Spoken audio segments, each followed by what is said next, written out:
Hello, my name is Jennifer. I'm 42 years old, and I'm here today to give my testimony from my life.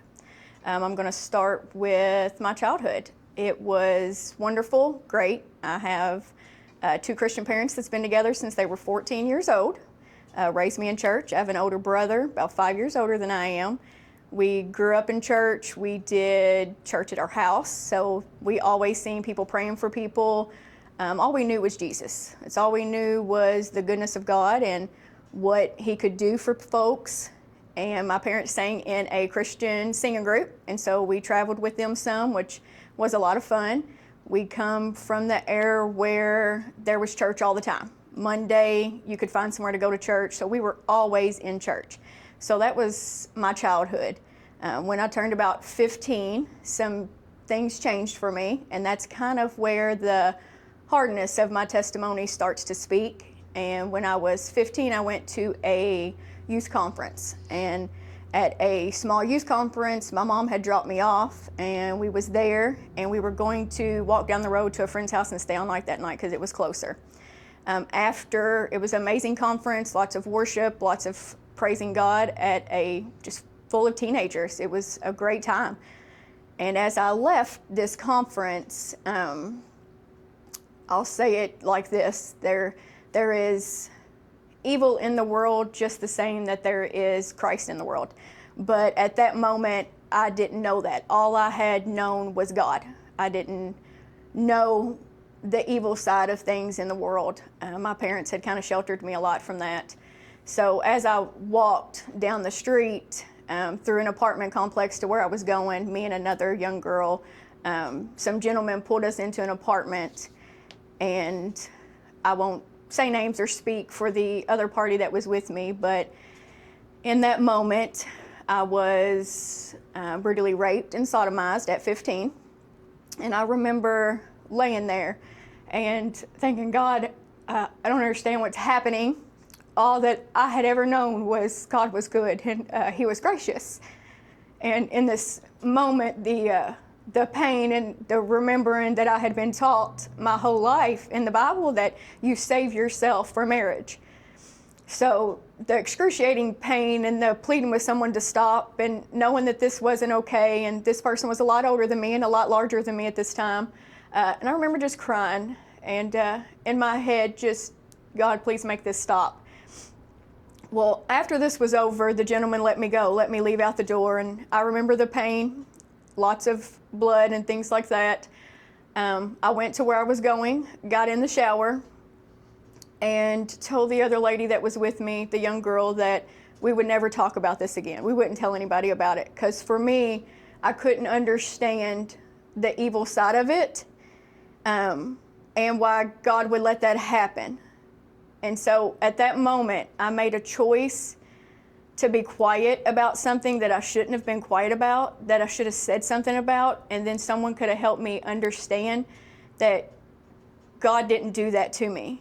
That in this moment, there was good and there was evil, but in this small battle that day, the evil won a little bit in that day. And that's okay, because my story kept going, and I'll tell you a little bit more about how God wins in the end. But after that, I created something in my life that made me angry, because I couldn't understand why God that was so good, that I'd heard about my whole life, that I had served, my family had served, would let something so horrific happen to me. And on that side, all the trauma that had happened that day healed on its own. So I will leave that to, I won't go into detail exactly what that looked like, but you can imagine all that trauma healed on its own. But the trauma inside didn't heal. I carried it with me, and I was so angry at God that I didn't want to continue to serve or do those things, and my parents didn't understand what was happening. So at school, I carried it there, and I started to fight. My senior year, I had to do homeschool because I was just so angry inside and looked at men as all men were bad. And that when I did find someone that when they heard my story, if they were a godly man, they wouldn't love me because I didn't have that innocence to give back to them. So like I said, I had to take high school, 12th grade. I graduated from homeschool. Not long after that, I had begun a relationship with a gentleman that was abusive. I learned real quick that I was choosing men based on what I thought I deserved because of something that had happened to me, not something that I did. And so I got in an abusive relationship and found myself pregnant at 18. Again, feeling very disappointed in a way that I had been brought up that you stay in church and you save yourself for marriage and God will send the right person for you. And just like my parents, and I chose differently because I looked at myself differently after what had happened to me. And so while I was pregnant and getting abused, I chose one day to say I'd had enough. And I decided to hold a gentleman at knife point to be able to escape, to get away. And I went home. And when I went home, there was my parents with open arms. They didn't know my story. They had no clue. They just knew that their daughter that I had once served God so just chasing him at a young age was broken. So while I was at home and going to the doctor, I knew that there was damage from what had happened to me at 15, but no one else knew. And so I ended up going into preterm labor from the stress and from all the damage that had been done prior to. Went into preterm labor at about 6 months. Gave birth to a little girl. Her name is Brooklyn. And when I got to the hospital, I was hemorrhaging, and they had told my parents that I don't think either one is going to survive. I don't think your daughter's going to make it out of this, and I don't think your grandchild's going to make it either. So we're there, and I just remember looking at my dad and being like, I can't pray because I'm sorry, I don't believe anymore, but can you all pray? Because we had already had the baby shower and set up all this stuff in this room, in this perfect area for this perfect child that God had granted in a difficult situation to come home to. And in my mind, it was the fresh start that God had granted. But he had a little bit of a different plan in the moment that I still wasn't ready to understand. So I went into surgery, and when I had woke up, my daughter had already passed. So my parents got to see her alive and hold her, and I did not. So they bring me this little bitty baby, and they put her in my arms, and it's just this perfect little being, but there's no life in it. From what I can see, the life isn't there. And I remember my mom saying, the life isn't there, but the life lives in heaven. And I remember being so angry that I actually told her to shut up, which is not a way that I speak to my parents. But I remember telling her, I need you to shut up right now. Because in my mind, I was thinking, why God again? Why, after what had happened previously, why this? Why are we here again? Because I still couldn't understand. And so I go home, and on the way going home, most folks leave, and they have this perfect newborn that they get to strap in. And I leave with a bag, and this is a bag that the hospital gives you when your baby passes at home. And they just give you this and these little footprints and this little bonnet and this little outfit that they have on. And there's some grief information in here. And I remember them handing this to me and just breaking apart inside with so much anger and just so much not understanding and depression and just not being able to know where I was going to go next. So as I got home, I fell into a really deep depression. And this is at 18 years old. I fell into a really deep depression and was angry and just didn't know what to do next or where I was going to go. And so I had to find some kind of peace, which I should have found in the Lord, is where I should have found it, because I knew where to go. But I didn't. I started to smoke a lot of pot to just make me forget of the pain and the anger and waking up and having to get rid of all of this baby things that had been bought for someone that I didn't have. And the day that we buried her, I remember someone saying to me, "She's in a better place." And at that moment, to me, she wasn't in a better place. And so I found myself angry again and wanting to take my own life. And I was walking through the hallway at my parents' not long after that, and I remember hearing my mom pray, and she said, "Lord," and she was praying for my brother at the same time. My brother was doing some things, running from the Lord at the same time.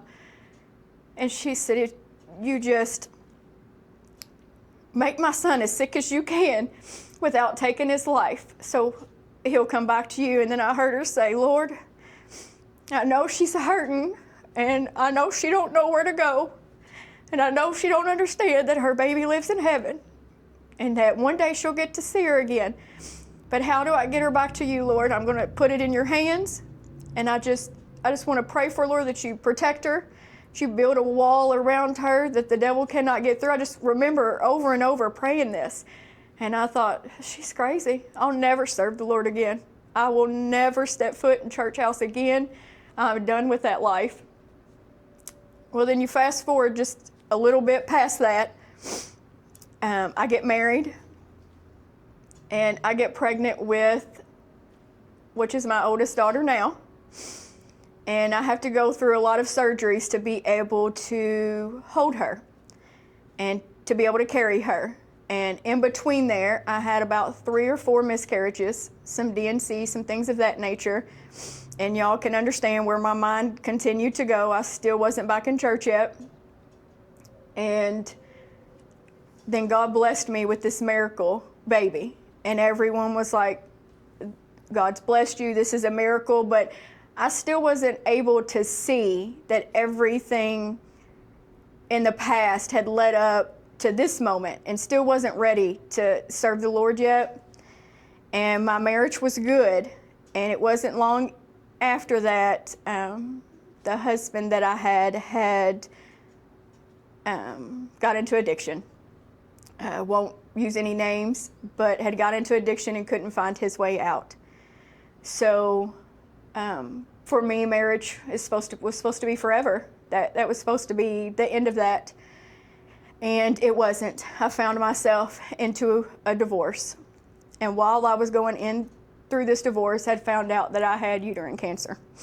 So here I was going through a divorce with a young kid and taking treatment for the uterine cancer. And my daughter looked at me and said, "Mom, I want to go to church like the other kids." So we went back to my home church, and my daughter said, "This isn't it." So one night I was at home praying, and I didn't know what I was praying about because I hadn't been serving. And then I found myself back thinking about all the things that had happened up until then. And I took my daughter down to my mom's, and Mom said, "What are you doing?" I said, "Can you just keep her for a little while?" I had let the devil seep in this spiritual warfare in my mind, and found myself at a pond. And I had walked out in it, and I had said, "Lord, I don't know if I trust in you anymore, but I can't do this. I have no more room, no more will to live. I'm done." So I walked out in that water, and my phone was up on the dock, and it had rang. And it was a lady, and she had said, "I don't know what you're doing right now, but the Lord said He needs you, and He loves you. So I just needed to tell you that."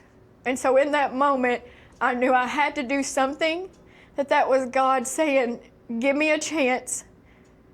I love you and I need you to come home. So I got myself together. I did what my daughter had asked, and we showed up at a church called Field of Grace. We walked in, and she said, "This is it, Mom. This is it." And I said, "This is not it. This is not where we're going to church." We go home. The next week, she said, "Mom, I want to go back there." So we come back, and this is where we serve now. But we kept coming, and I've been able to see my daughter grow through that, and of course she accepted Christ. And then one day there was a singing group that had came, and they were singing this song, "Sufficient for Today." And as they were singing that, tears started rolling, and the Lord started working in my heart, and he started saying, "I need you to lay all that baggage down that you have been carrying on your back for so long. I need you to lay it down and not pick it back up, because it's not yours to carry. It's a piece of your story that we're going to use for the glory of the kingdom." But he couldn't use it because I was so depressed and lost in everything that had happened to me. And so I went to the altar and prayed that day, and I laid all that baggage down, and I left it there. And I said, "God, I will do from this day forward whatever you ask. I'm leaving all this baggage to you. I will no longer say, 'What if?' Anytime the devil comes at me, I will say, 'Even if.' Even if it's bad news, it's okay. Even if this is the end of my life, it's okay. No matter what, it's okay." And I realized in that moment, I call it my "but God" testimony, because when I had my daughter, I should have died, but God had a different plan. When I was raped that day and sodomized, there was so much blood and so much trauma. I never should have lived that day. There should not have been enough blood left in my body to survive that. But God showed up on the scene, and he had another plan. The depression tried to take me out, but God showed up on the scene and had another plan. So ever since then, my goal has been to take my story as a female and say, if you are stuck in abuse, if you are stuck somewhere in being trafficked, being raped, all of these things, or feeling like you're unworthy, we are worthy. We are daughters of the Most High King. He wants us to tell our story, to tell people what the devil tried to use to take us out, but it didn't work because of all this "but God" moment that I found that day when he said, "Come home, come home, I'm here." He didn't need to come searching for me because he knew where I was. I just had to come home. And from that day, there's been blessing after blessing that he has poured upon my life. I now have a husband that I actually met here at Field of Grace that is crazier than I don't know what, but he is my guy. He is the other side of me. God planted him in my life because he knew that I needed him, and that when I was ready to tell him pieces of my story, he was going to accept me and see me as a blessing. So he's my other half, and I am his other half. When I'm weak, he's strong, vice versa. So that was a huge blessing in my life to have someone that would go to church with me. And we have a blended family now. We have been able to see all of our children accept Christ, which has been like, what better blessing is there? And then through my testimony, we have Grief Share here at Field of Grace where we attend. And there is other ministries, and God have brought women into my life to be able to share that says, hey, I know you're broken, but there is so much light at the end of a broken tunnel. If you say, God, here is my brokenness. I need you just to put it back together because I don't know how. Like, here's the pieces. Can you piece them back together? And if you just give him the time and keep showing up and giving him everything you got, he will piece it back together. And I wake up some days and I'm like, God, how did we get here? And he reminds me of, you didn't get there. You gave it to me and I got you there.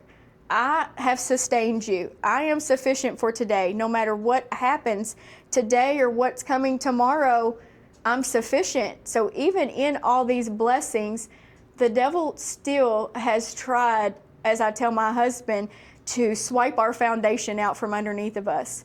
So the harder we go for Christ, it seems like the faster the devil is chasing us. But now we're able to look at the circumstances and say, we just said it actually last night, said, no, this is spiritual warfare, that the devil's trying to attack our family, and we're not having it. And we just pray over the situation. And it's not to say that the devil don't fight us and life isn't hard, but by opening up our life to truly surrender everything we have to Christ, He has just so fittingly put the pieces of my family together. And it's such a beautiful picture of brokenness that surrendered. And it's like He just glued all the right pieces together. And I have something so to look forward to go to heaven. I don't wake up now wanting my life to end. I wake up and say, if today's the day, I'm okay, because I have someone waiting for me in heaven, but I also have people here that I'm ready to hear my testimony to say, don't give up. There's life, and life is good. And then recently, I had to have reconstructive surgery due to that rape. And through that, God brought a woman into my life in the doctor's office. And the lady said, hey, can you tell me your story? And I gave it to her, and she said, I walked away from Christ and I'm ready to come back. Can you pray with me here? So that is the largest piece of my story that's for His glory. But a biggest thing that I always tell folks is listen to what the devil tried to do in my story, but don't focus on that so much. Listen to what God did with the broken pieces and how blessed my life has become by turning it over to Christ. So the devil won all these little battles, but the devil's not winning anymore. God is winning, and at the end, when I get to heaven, that is what counts, and God wins the final war. So thank you for listening to my testimony, and just remember, this is His story for His glory, my story for His glory.